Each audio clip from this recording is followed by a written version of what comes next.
各位網友大家好啊！兩三日前就想拍條片講下隻榜首同大家分享下噶啦啊！但係因為前兩日個身體真係有覺得血壓啊，有啲頭暈啊，好低嘅血壓啊，琴晚我開長途車開到一半都要我個女你嚟揸啦，我有啲頭暈，所以就冇做到。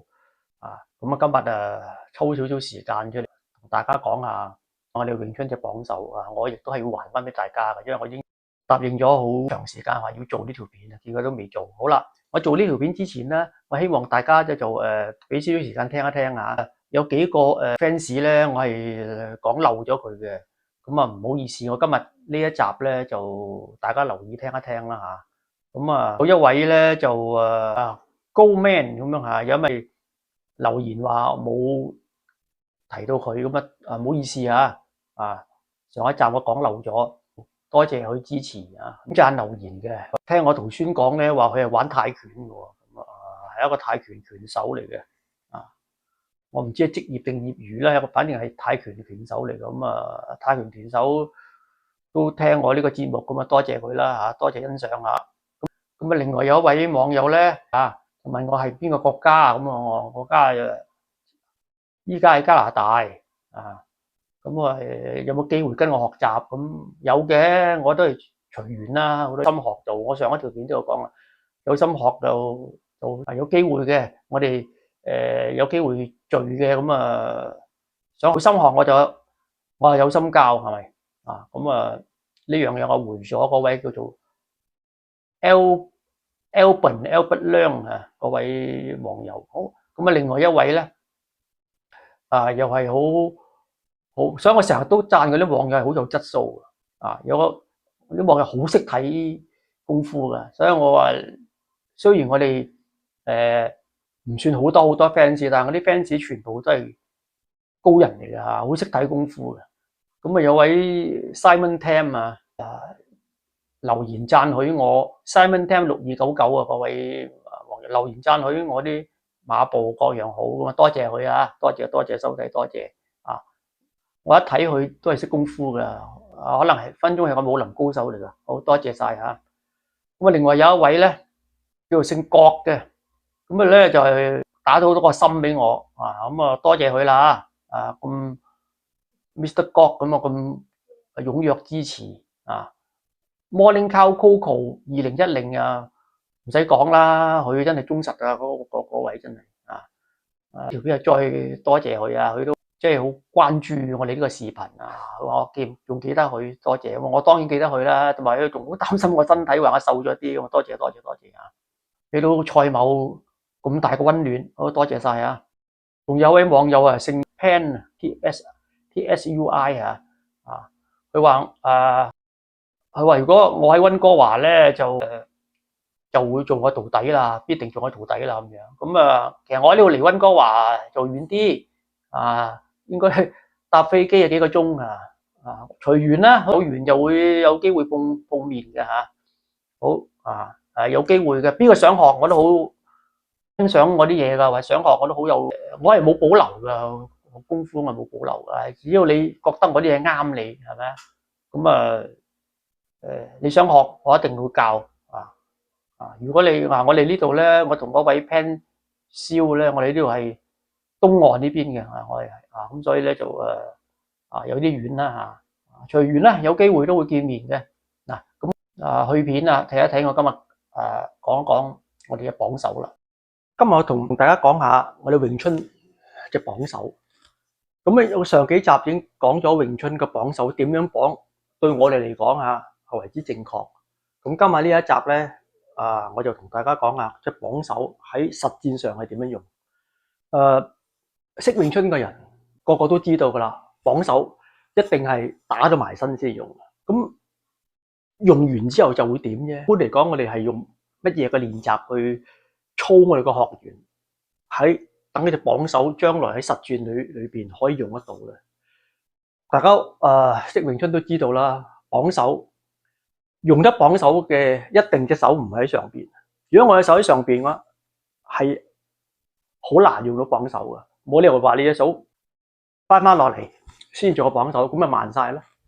咁一般所以用綁手嘅人咧，一係我哋隻手就垂低咗，如果有敵人打到埋嚟啦，綁手我哋救嘅。好多人話啊，我哋係同人打緊嗰陣時咧，就先用攤手或者係枕手或者好文手又好，逼埋嚟先用綁手。其實喺真係打嗰陣時咧，因為我哋喺黐手，就會有時會對方逼埋嚟，我哋用綁。喺真打係人哋唔會咁樣逼埋嚟俾你用綁手嘅。真係真打啦，梗係一拳一拳咁揮埋嚟，有咩理由會同你攤住，然後逼埋嚟，等你可以用綁手啫。所以我認為喺真打將攤去變綁咧，就唔係太過合理，同埋唔係會常用嘅，唔係會常用嘅。咁對我哋個門派嚟講，我即係兩位仲詠春陳明咧，我哋個綁手咧。譬如話一打到埋嚟咧，我哋一定係坐馬噶，坐呢邊馬，就唔係轉馬吓，將個馬坐咗呢邊。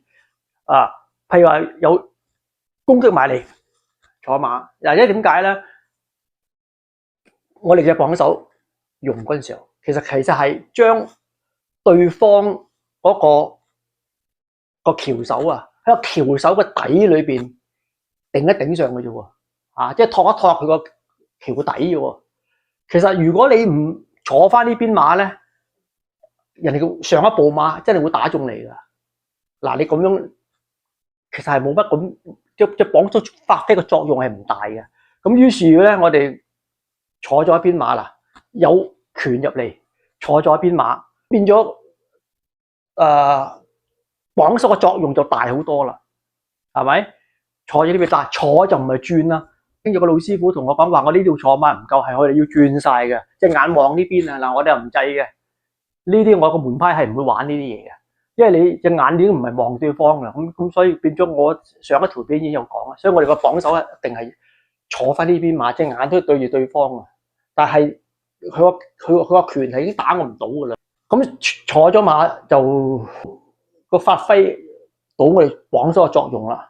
咁仲有綁手不停留啊嘛，個個都知道綁手係唔停留啊。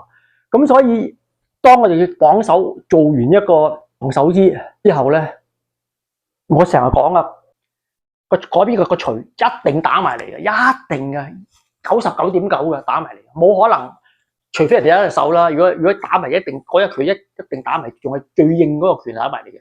咁所以咧，我就成日都好反感。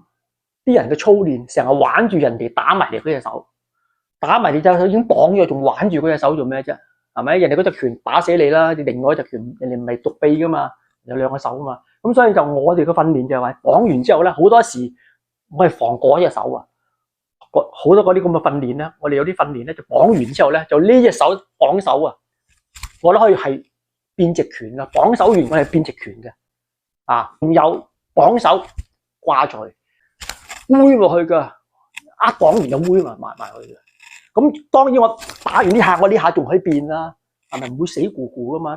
人係兩隻手嘅，唔係呢一嚟就係呢一嚟嘅，人會第三隻手嘅。